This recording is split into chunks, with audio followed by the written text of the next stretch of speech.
I was sitting in the pickup line outside Little Pines preschool when my husband told me his family had already celebrated Christmas without me. Without me, I could have handled. Without our 4-year-old daughter was something else. It was December 23rd, cold enough that the edges of the parking lot still had dirty snow piled against the curbs. I had just gotten Ellie buckled into the back seat of my Subaru when she held up a construction paper card covered in green crayon gold stars and enough glitter to qualify as a workplace hazard. "Mommy, don't bend it." "I'm not bending it. You're holding it bendy." I didn't realize that was a technical term. She gave me the patient look only a 4-year-old can give a grown woman who clearly knows nothing. The card was for my mother-in-law, Carol. Ellie had spent most of the afternoon making it at preschool. Inside, she'd drawn herself holding hands with Grandma under something that was apparently a Christmas tree, although it looked more like a green tornado. We were supposed to go to Carol's house the next afternoon. At least that was what I thought. I started the car but left it in park. Then I called my husband Mark through the Bluetooth. He answered on the 4th ring. "Hey." There was noise behind him, people talking, a television, dishes clinking. I said, "What time should we come over tomorrow?" Nothing. I waited. Mark, from the back seat. Ellie leaned forward as far as her car seat straps allowed. "Ask Daddy if Grandma will like my card." I smiled at her in the mirror. You heard her. Still nothing. For half a second I thought the call had dropped. Then I heard Carol's voice in the background. "Oh, give me the phone." A few seconds later, she came on cheerful as a woman calling to confirm a hair appointment. "Dana, honey." "Hi, Carol." "What time tomorrow?" There was a tiny pause. Then she said, "Oh. We did Christmas yesterday." I actually laughed. Not because it was funny, because sometimes your brain rejects a sentence before it lets you understand it. "You did what?" "We did Christmas yesterday. Everybody was available, so we just went ahead." I looked through the windshield at a minivan pulling out of the preschool lot. "Everybody." "Well, Tyler was here. Renee came. My sister came over. The cousins stopped by after dinner." Renee was Mark's ex-wife. Tyler was his 29-year-old son. I was still processing the fact that Renee had apparently been at my mother-in-law's Christmas, while I had been at home wrapping gifts for the same family, I said, and nobody thought Ellie might want Christmas with her grandmother. Carol's tone changed. "Not much. Just enough." "Oh, Dana, don't make this into something." That phrase. I had heard some version of it for 11 years. "Don't make it this awkward. Don't take it personally. Don't start something." Apparently, I possessed the rare ability to create tension simply by noticing when somebody treated me badly. "Put Mark back on." I heard movement. Then his voice. "Dana." "What happened?" "Nothing happened. You had Christmas without your wife and your daughter." "Mom changed the date." When he hesitated. "That's not the point."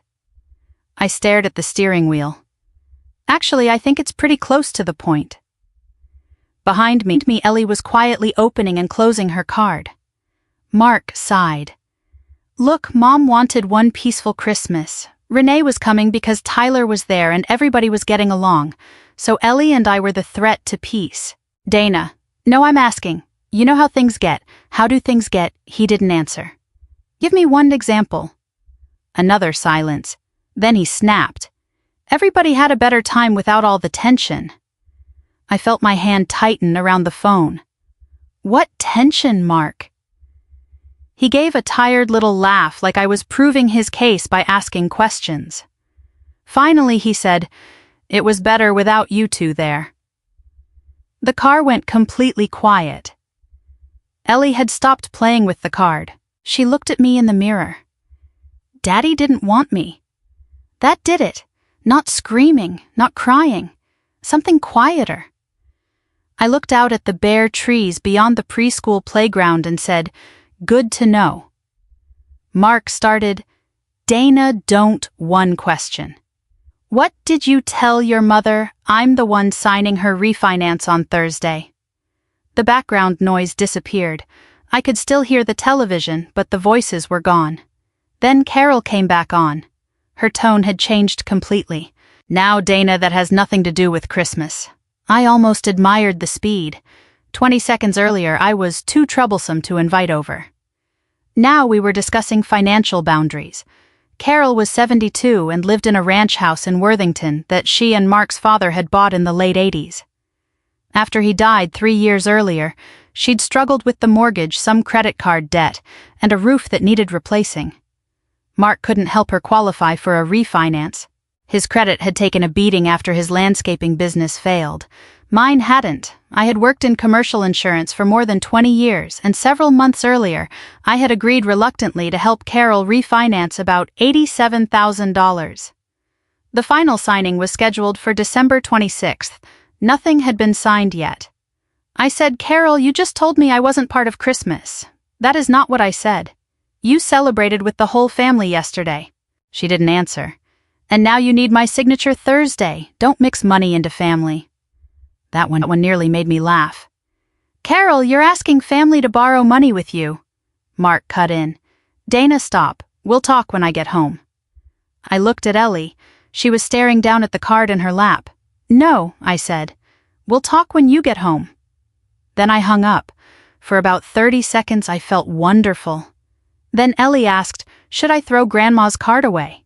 And just like that, every clever response I had disappeared. I turned around in my seat. "No, sweetheart," but she didn't want me. I hated that sentence coming out of her mouth. "You made the card because you love Grandma. That part belongs to you. What somebody else does doesn't change why you made it." Ellie thought about that. Then she nodded. When we got home, she carried the card inside and stuck it on the refrigerator with a magnet shaped like a slice of pizza.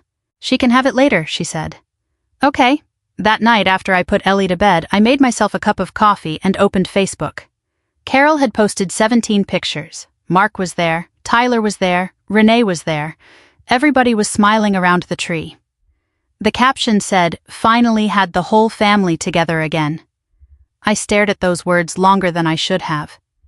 Then I noticed Mark's sweater, dark blue, half zip, the exact one I had bought him 2 weeks earlier and hidden in the hall closet because I planned to give it to him Christmas morning. He had found it. He had worn my Christmas present to the Christmas celebration I wasn't invited to. That was when I stopped wondering whether this had been a misunderstanding. Mark came home a little after 9 that night. I heard the garage door first, then the side door from the mudroom. He stood there for a second with his keys in one hand and that same dark blue sweater on, the one I had bought him. I looked at it. He noticed. "Oh, come on," he said. That was his opening. Not "I'm sorry," not "I should have told you." Just irritation because I had noticed one more thing he didn't want to explain. I was sitting at the kitchen table with my coffee gone cold beside me. "Why didn't anyone tell me Christmas had been moved?" He dropped his keys in the bowl by the door. "Tyler had work stuff. Mom was trying to get everybody together. Tyler told us 2 weeks ago he was off through the 26th. Mark stopped. Just for a second. Then he pulled out the chair across from me. "Fine. Renee was coming because Tyler wanted her there. That still doesn't answer my question." "What question?" "Why didn't you tell me?" He rubbed a hand over his face. "Because Mom didn't want drama." I almost laughed. "What drama, you and Renee in the same room?" "Mark, Renee and I have been in the same room plenty of times. That's different." How he leaned back. "You get tense." I waited. That was something I had learned over the years. If someone throws out a vague accusation, sometimes the best thing you can do is make them explain it. How do I get tense? He frowned. "You know." "No, I don't." "Give me one example." He opened his mouth. Nothing came out. I waited. Finally he said, "You make everything uncomfortable." Again. "Example. Dana, I'm not doing this. That's convenient." He pushed his chair back a few inches. Then he said, "Mom wanted one Christmas where everybody could relax." I looked at him. "And Ellie." That was the part he still had no answer for. He stared at the table. I said, "You were angry with me. Fine. Explain why your 4-year-old daughter had to stay home." He looked up. "You would have made a big deal about Renee being there. So you punished Ellie in advance for something I didn't even do. I didn't punish anybody. She spent the afternoon making your mother a Christmas card." He looked away. For a moment I thought maybe I had finally reached him. Then he said, "You had no right to bring up Mom's refinance on speakerphone." There it was. I sat back. That's what you're upset about. You embarrassed me. In front of who? My family, your family, who had just explained they were happier without me and your daughter. He shook his head. You always do this. Do what turn everything into money. That caught me off guard. I stared at him. He kept going. You always have to remind everybody that you're the one with the steady paycheck. You're the responsible one. You're the one with the good credit. I said I didn't bring up my credit until your mother told me I didn't belong at Christmas. That's exactly what I mean. No, Mark. That is not exactly what you mean. He stood up. You know what? Forget it. No. He looked at me. I said I actually want to hear this. Is that what bothers you? That I earn more now? His jaw tightened. I never said that. You didn't have to. That landed. Mark's landscaping company had failed about 5 years earlier. Not because he was lazy. He wasn't. He worked harder than most people I knew.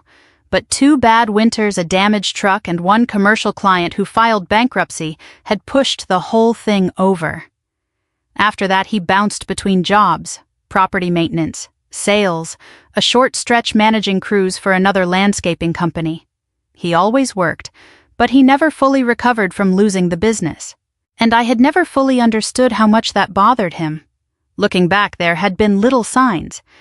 If a waiter put the dinner check between us and I reached for my card, Mark would joke too loudly about me being the CFO.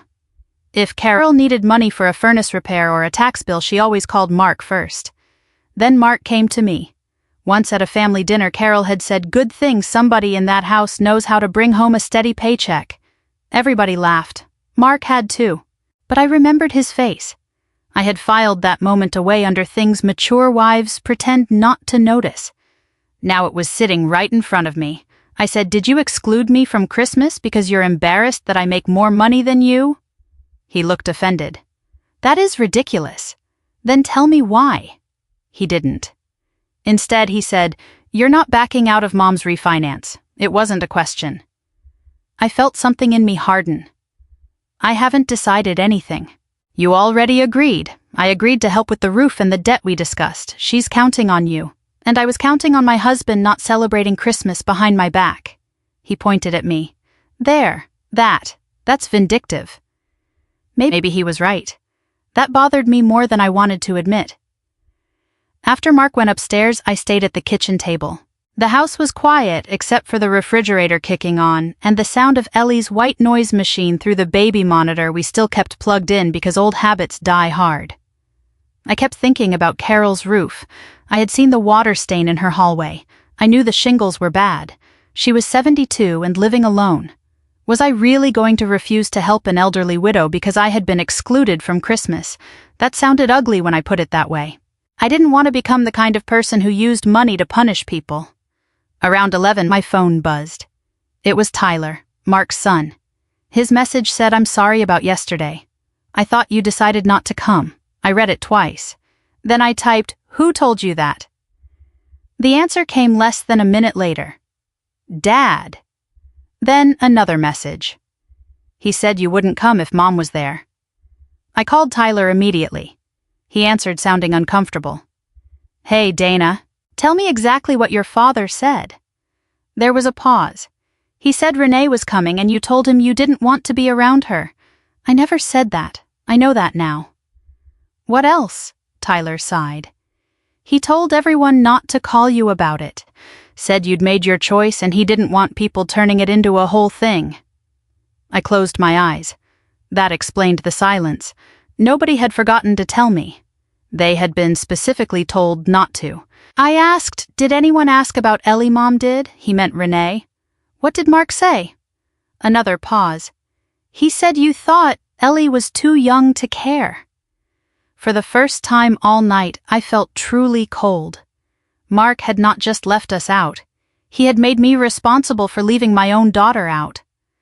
Tyler kept talking, and Dana, yes, Christmas wasn't moved at the last minute. I looked toward the stairs. "What do you mean?" "Dad asked me over a week ago to keep December 22nd open." I didn't say anything. Tyler lowered his voice. He planned it. I barely slept that night. At 6:30 Christmas Eve morning, I was already downstairs making coffee while Mark was still in bed. Ellie's little plastic stocking holder had fallen off the mantel sometime during the night, and for some reason I stood there staring at it like it was an important problem. That's what your mind does when the real problem is too big. It picks a hook on the floor. I kept hearing Tyler's voice. He planned it, not forgot, not panicked, planned. And still by 7 o'clock I was trying to talk myself down. Maybe Mark had been stupid, maybe weak. Maybe he wanted to keep his mother happy and avoid an awkward evening with Renee and me in the same room. None of those explanations made him innocent, but they made him human. And if I was being fair, Carol really did need a new roof. I had seen the stain in her hallway ceiling. I had stood in her kitchen while rain ticked into a bucket near the back door. I didn't want to turn into somebody who said, "Fine, enjoy your mold because you hurt my feelings." So I told myself something I wanted badly to believe. I can be angry and still keep my word. That lasted until 8:17 a.m. I called the credit union. The loan officer, a woman named Denise, answered after 2 transfers. I said, "Hi, this is Dana Mercer. I'm supposed to be part of a refinance closing on the 26th for Carol Mercer." "Yes, ma'am. I'd like the final loan package emailed to me." A pause. "You haven't received it." No, another pause. That was the first moment I got uneasy. She said, "I can send that over right now." A few minutes later, the PDF landed in my inbox. I opened it at the kitchen table. Coffee on my left. Reading glasses on my nose, Christmas lights blinking in the window, very festive setting for discovering you had no idea what you were agreeing to. I went straight to the loan summary. Then I stopped. The amount was not $87,000. It was $142,000. I read it again. $142,000. I actually said out loud, "What the hell?" quietly because Ellie was upstairs. I scrolled back. Then forward, then back again as if maybe the number would become more reasonable if I approached it from a different direction. It didn't. I called Mark. He answered, sounding half asleep. Why is your mother borrowing $142,000? That woke him up. "What are you talking about? The refinance. It includes the roof. I know what it includes. I'm asking why the total is $55,000 more than what we discussed." He was quiet. Then he said, "There's debt consolidation. How much I don't know off the top of my head. You're the one who's been handling this." "Dana, it's Christmas Eve." "Yes, Mark. Numbers still work on holidays." He exhaled hard. "You're looking for reasons to blow this up." "No, I'm looking at a document with my name on it." That shut him up for a second. I kept reading while we were on the phone. Mortgage balance, credit cards, roof work, fees. Then one line stopped me. Cash out to borrower. Around $28,000. I said, "What is the $28,000 for what $28,000? The cash out." Another pause. That one was longer. I said, "Mark." She wanted a cushion. A $28,000 cushion. She's 72. She needs reserves. Then why didn't anyone tell me? I thought we did. We did not. You forget things when you're stressed. I sat back in my chair. That sentence was almost impressive. Not because it was clever, because of the confidence. I said, "Do not tell me I forgot agreeing to borrow an extra $28,000 for your mother." "I'm not saying that. You just did." He changed direction. "Look, Mom's counting on this. We can go through the paperwork Thursday. We're going through it now. I have to go." "Of course you do." He hung up. I stared at the phone for a moment. Then I went back through the application. My salary was there. My employer, our joint tax information, a rough value of our retirement accounts. Nothing looked forged. That mattered. Mark had access to plenty of it. We filed taxes jointly. We kept old returns and insurance paperwork in the home office. Months ago I had agreed to explore helping Carol. So this wasn't some crime thriller where my husband had stolen my identity. It was actually worse in a quieter way. He had kept the process moving while letting me believe we were talking about one loan. He was talking about another. By 10, I called a lawyer. A woman I worked with had recommended Linda Carver after her divorce, so I left a message expecting to hear back after Christmas. Linda called me 20 minutes later.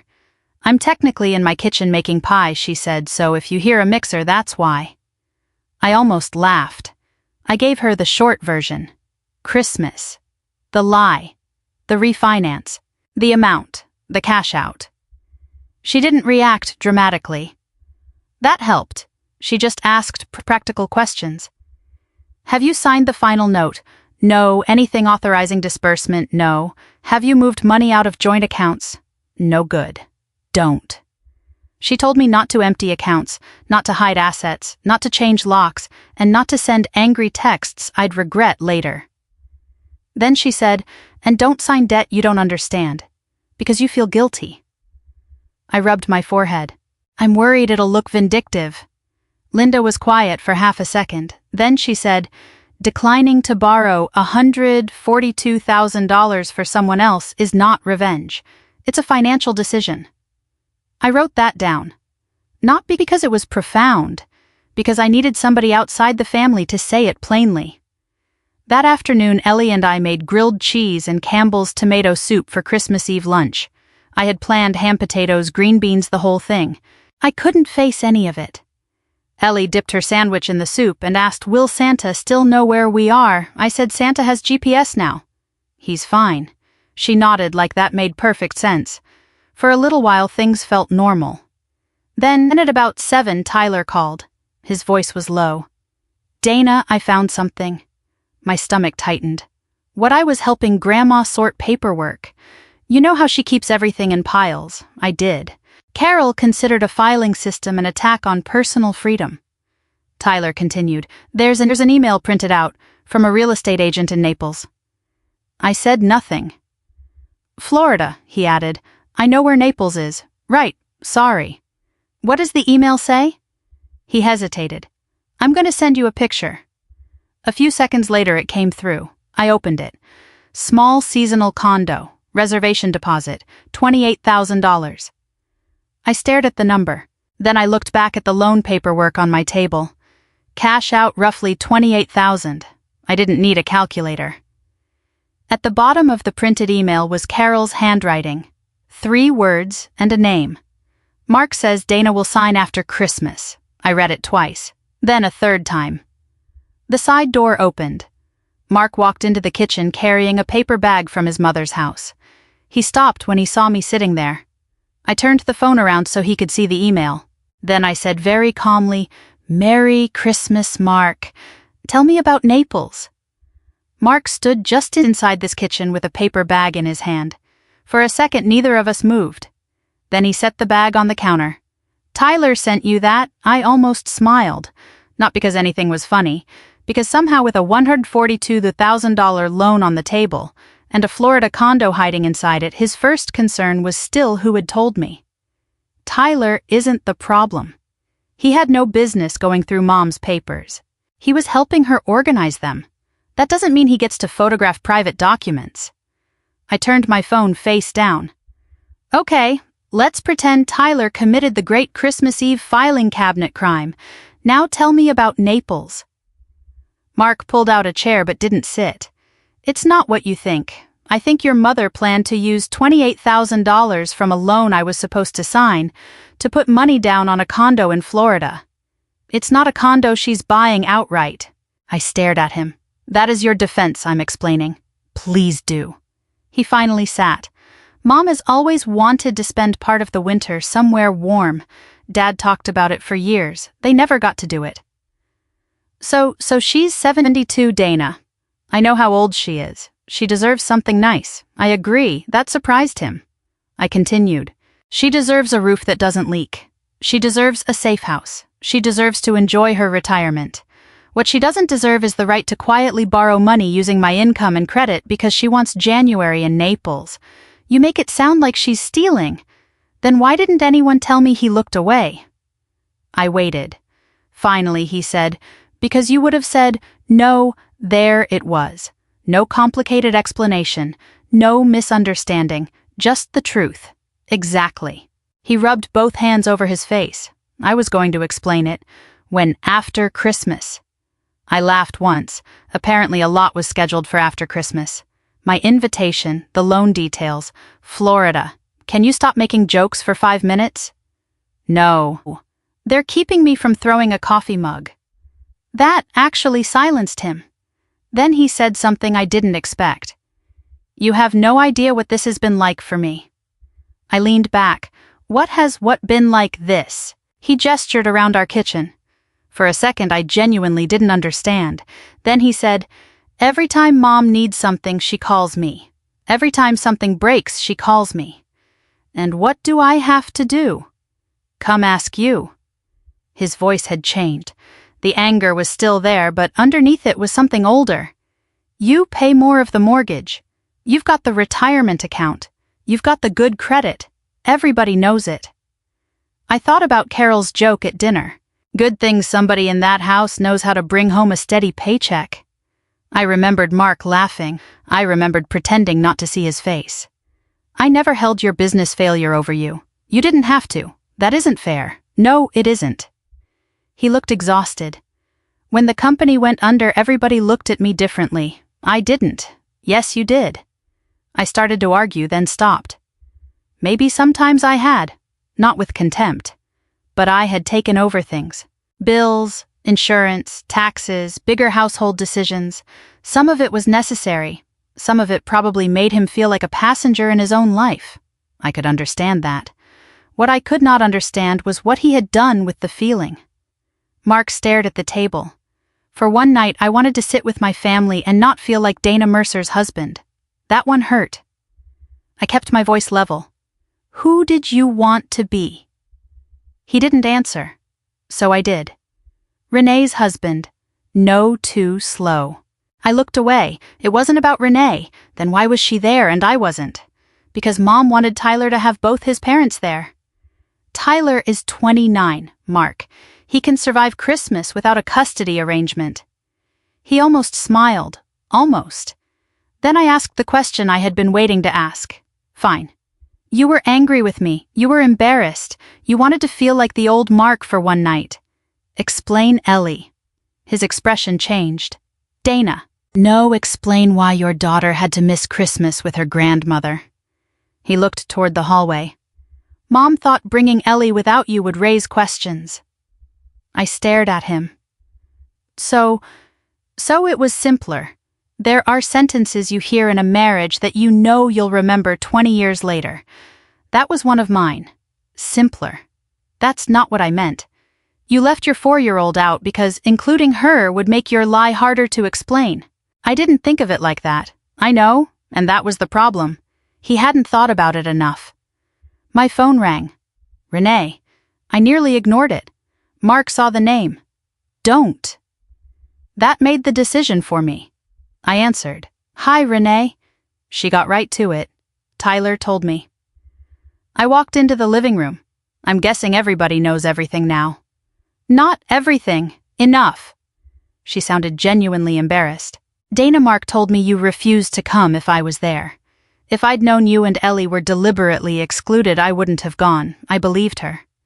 Renee and I had never been friends, but we had managed 11 years without throwing wine at each other. By family standards, that was practically diplomacy. And the picture, I asked. She groaned. Carol moved 3 chairs. I laughed before I could stop myself. Renee laughed too. I did not choose to sit next to your husband. Good, because I was starting to think 11 years of divorce had gone very badly. When we hung, I realized how much energy Carol had spent over the years keeping Renee and me just suspicious enough of each other. It had worked, until it didn't. Carol called 10 minutes later. She didn't bother with hello. You are not going to leave me with a leaking roof over Christmas nonsense. This isn't about the roof. It certainly is to me. Then I'll make you an offer. She went quiet. I'll contribute toward the roof repair we originally discussed. Directly to the contractor. I will not sign a $142,000 refinance, and I will not finance a Florida condo. That is not what you promised. I promised to help with your house. You gave your word. I gave my word about shingles, Carol. Nobody mentioned palm trees. Silence. Then she said, we'll settle this Thursday at the credit union. There's nothing to settle. Mark, Tyler, you and I will sit down like adults. Then everybody can see exactly what kind of person you're being. I looked toward the kitchen. Mark was standing in the doorway. Thursday's fine. After I hung up, he said, "You're going to embarrass my mother." No, I walked upstairs and pulled an overnight bag from the closet. I'm going to ask her to tell the truth with the same people in the room. He followed me. "What are you doing?" I put pajamas, toiletries, and a few days of clothes into the bag. Then I opened Ellie's dresser. "I'm taking Ellie to Janet's for a few days. You're leaving, I'm sleeping somewhere else." "Dana." I stopped and looked at him. For the first time, he didn't look angry. He looked scared. I wasn't ready to comfort him, and I wasn't ready to tell him our marriage was over either. The truth was, I didn't know. I need a little time where nobody explains to me why something I saw with my own eyes didn't happen. Then I zipped the bag. The credit union looked exactly like the kind of place where nobody should be having a family showdown. Gray carpet, beige walls, a fake poinsettia on the receptionist's desk. Somewhere behind the counter, a Keurig machine made a sound like it was struggling with its own personal problems. It was December 26th at 10:27 in the morning. I arrived 3 minutes early. Carol and Mark were already there. So was Tyler. Carol wore a camel-colored wool coat and the expression of a woman who believed she had summoned a meeting to correct an employee. Mark looked tired. I had spent Christmas night at my sister Janet's house in Gahanna. Ellie slept beside me in the guest room with her stuffed rabbit tucked under her chin. I had barely slept at all. But I had made one decision. I wasn't going into that room to win an argument. I was going in to make a financial decision. That distinction mattered. The loan officer, Denise, led us into a small conference room. "Can I get anyone coffee?" "No thank you," I said. "Carol said I'd love some. Of course she would." We sat around a rectangular table while Denise went for coffee. Carol didn't wait for her to return. She looked at Tyler. "I want you to understand that none of this was necessary." Tyler glanced at me. I said nothing. Carol continued. "Your father and Dana had a disagreement about Christmas and now she's dragging my home into it." "Mom," Mark said quietly. "No, I'm tired of walking on eggshells." That was interesting coming from a woman who had just held Christmas on a secret date. She turned to me. "You said you would help me. I did. And now, because Renee came to Christmas, this isn't about Renee. It certainly looks that way." Tyler shifted in his chair. Carol kept going.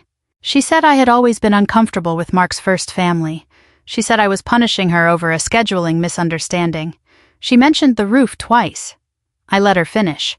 That surprised her more than an argument would have. Denise returned with the coffee and sat down. She opened a folder. "Okay.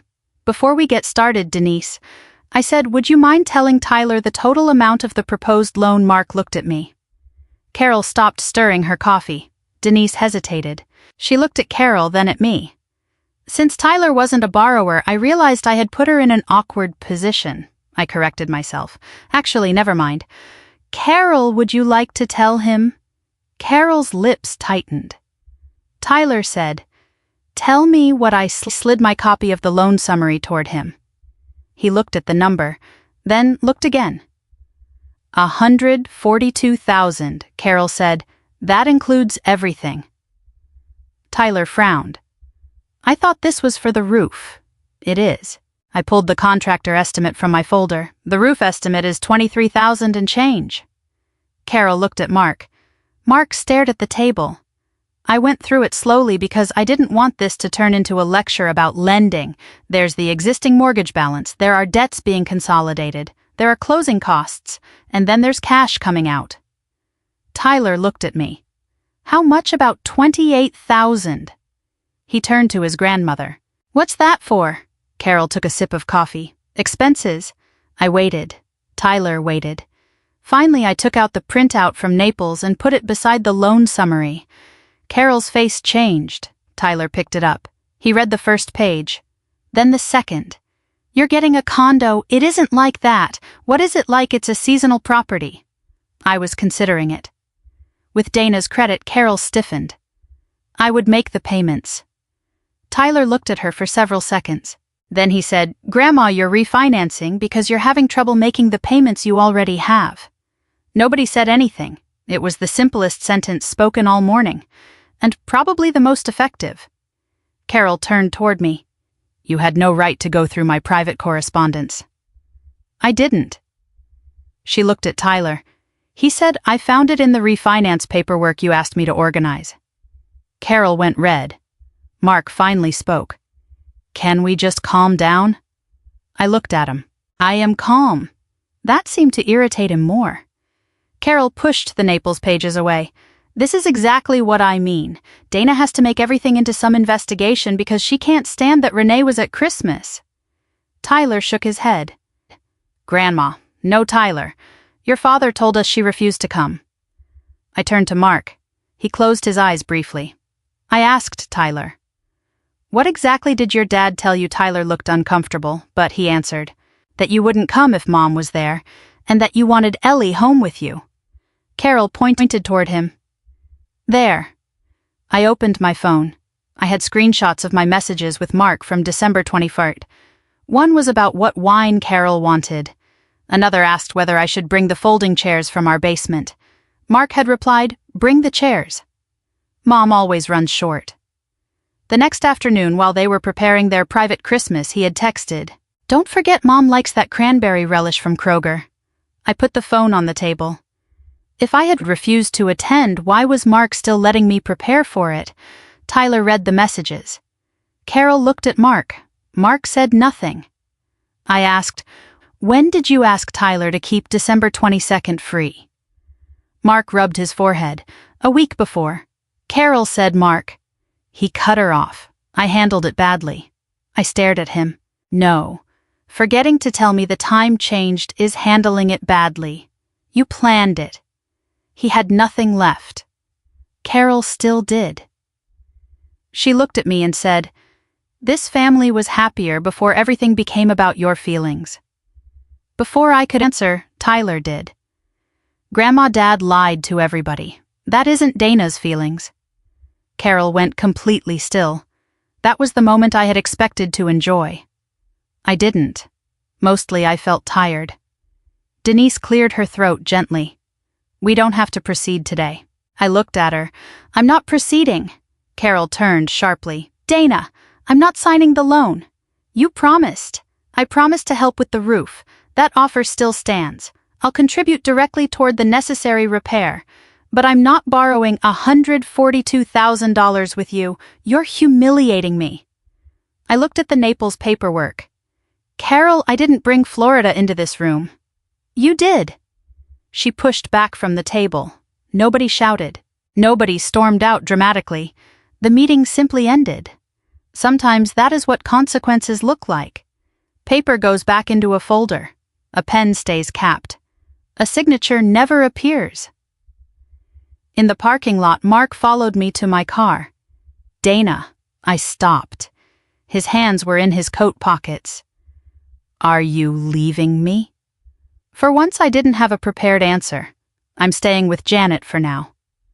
"That's not what I asked." "I know." He looked older than he had a week earlier. What am I supposed to do? There had been a time when that question would have pulled me straight into problem-solving mode.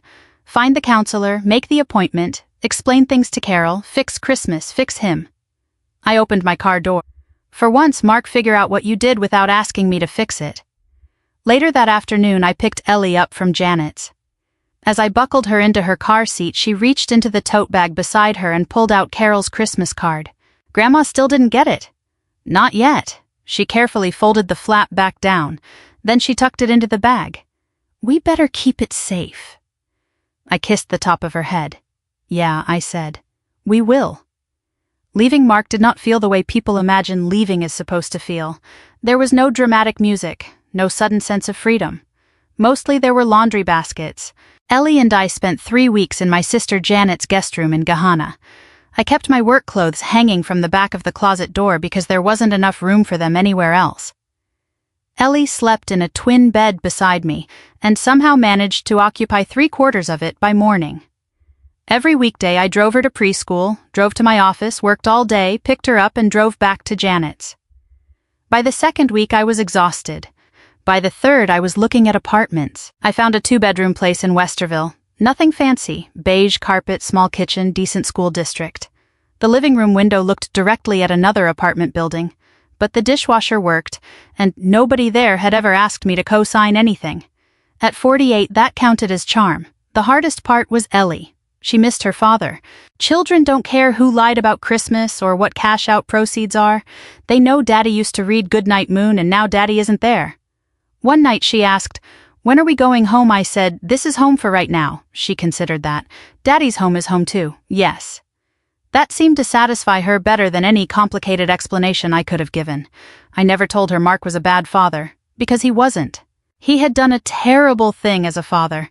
There was a difference, and I wanted to leave room for him to understand it. To his credit, he eventually did. Not immediately. For the first month, every conversation with Mark included an explanation.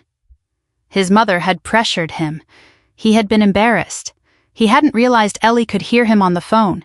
He never intended for things to go this far. There was always another paragraph after "I'm sorry." We started marriage counseling in February. At our 4th session, Mark was explaining his failed business again when our counselor interrupted him. She said, "Mark, do you want Dana to understand why you did it, or do you want to take responsibility for doing it?" He stopped talking. So did I.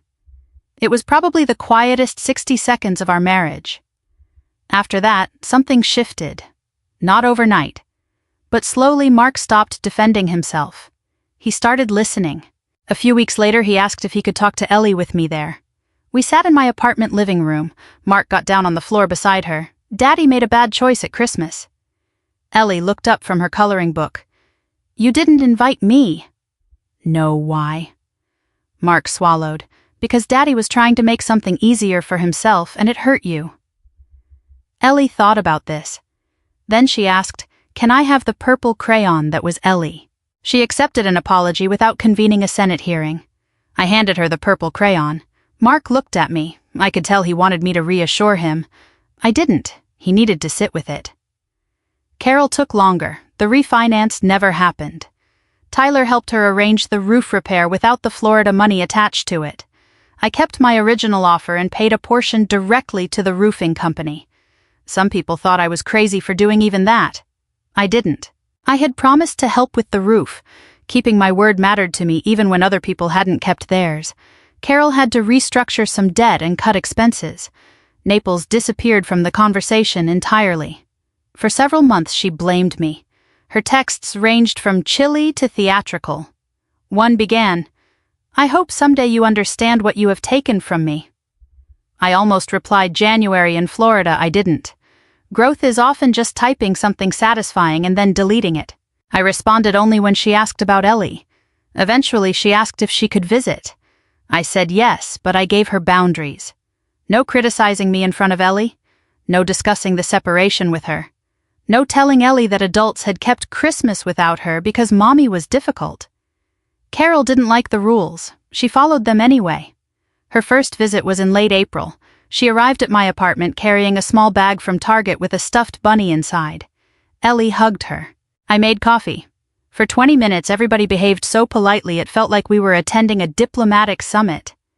Then Ellie suddenly jumped up. "Grandma, wait!" She ran down the hall. Carol looked at me. I shrugged. A minute later, Ellie came back carrying a piece of red construction paper.